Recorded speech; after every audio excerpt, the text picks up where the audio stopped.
I like to pick up broken Xbox controllers to fix and mod. Sometimes I sell them and other times I end up keeping them. I recently snagged these two controllers that were advertised as defective, but when I got them they appeared to be fine.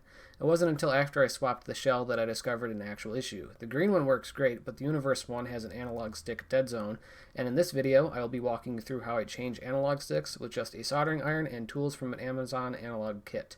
I know I covered this topic before, but I felt like it was lacking some information on what tools I use, so I figured I would make this and clear some things up. I found this app on the Xbox store that shows your controller values, which helps a lot with troubleshooting. As you can see, the green controller's analog stick has perfect values in both the X and Y axis. If we look at the Universe controller, you can see that the right stick's negative Y-axis stops at around negative 79% when pushed straight down. This results in weird dead zones during gameplay. The left stick isn't too bad, but I might as well change it since I'm doing the right one. In order to replace an analog stick, you will need solder, solder wick, flux, and a soldering station of some sort. I don't recommend any soldering iron that plugs directly into a wall. There are budget-friendly stations for beginners that you can find on Amazon or eBay. You will also need a replacement analog stick. I found this kit on Amazon that includes 4 sticks, a spudger, the needed screwdrivers, and some extra goodies for only $13. You could also use a desoldering station, but I personally have never needed one. To start, I'm going to take apart the controller by using the included spudger to remove the side panels, and then use the Torx security screwdriver to remove the 5 screws.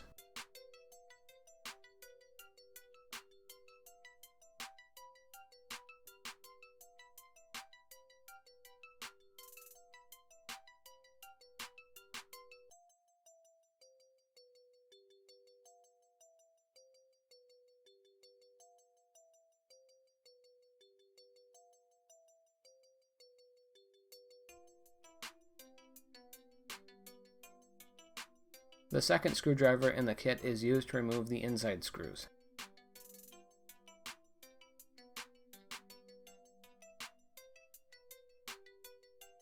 In order to free the analog stick board, I find it easiest to desolder all 4 of the rumble motors. Speaking of solder, for those wondering, this is the soldering station I have. It is an AU 2-in-1. At least that's how I think it's pronounced.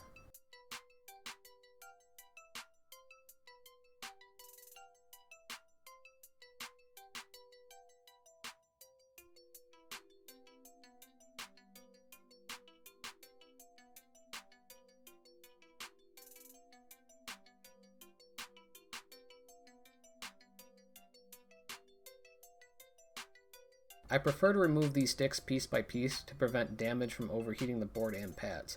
This of course can be avoided if you have a desoldering station. I start by disconnecting the pots from the analog housing and removing them by flowing their solder joints. They tend to fall right off when heated.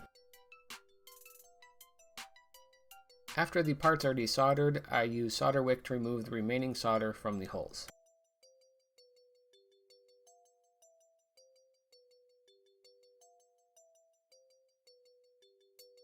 I then work on removing the stick button by removing the gray plastic and white actuator. I use solder wick to remove all the solder from the button switch joints and pull it out once all 4 pins are free. Adding fresh solder to the joints helps the solder flow.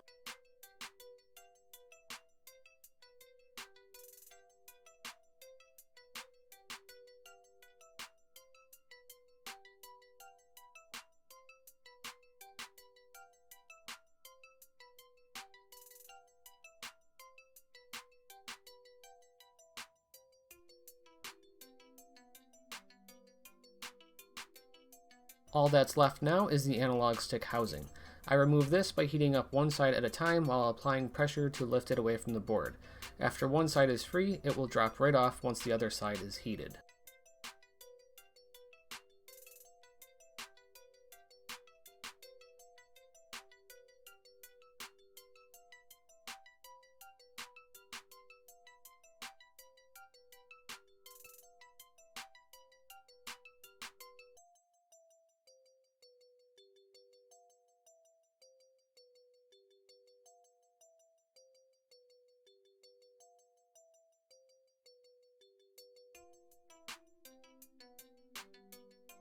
Once all the holes are free of solder, we can put the new stick in its place.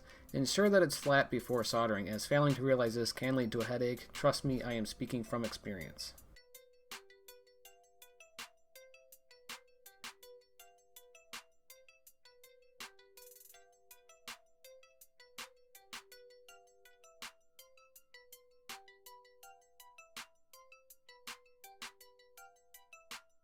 After soldering the new stick in place, it's a good idea to clean up all the residue with isopropyl alcohol.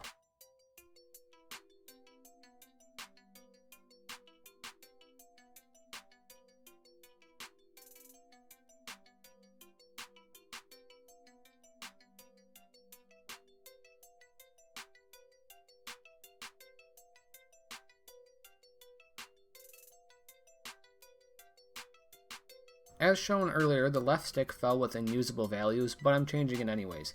The reason I remove sticks piece by piece is to prevent damage. There are too many joints to heat up at once, and trying to remove all the solder with wick can lead to sweat joints, which can rip up traces if not found when removing the entire stick by itself. In my experience, it's just easier to remove them piece by piece to ensure that there is no damage. And with practice, you can actually remove a stick pretty quick.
After closing up the shell, it's time to test it out. As you can see, the dead zone issue is now repaired with the max value of -100 being reached.